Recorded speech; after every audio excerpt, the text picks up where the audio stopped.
Alrighty then, we're going to go through something I like to call the Viala Catch.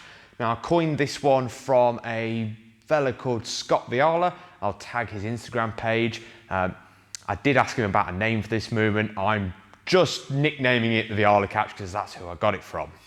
For this, what we want to do is we want to perform a 360.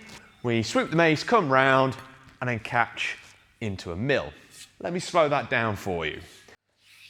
Let me take you through that a little bit slower. What we're going to do is a full 360.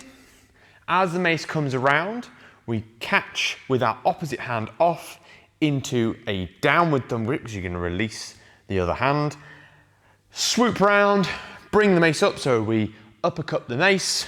As the mace continues its momentum upwards, we come up, release, switch to an upward thumb grip from the top. We let the weight of the mace come down for the final mill. So again, a little bit faster, 360, rotate, catch, mill.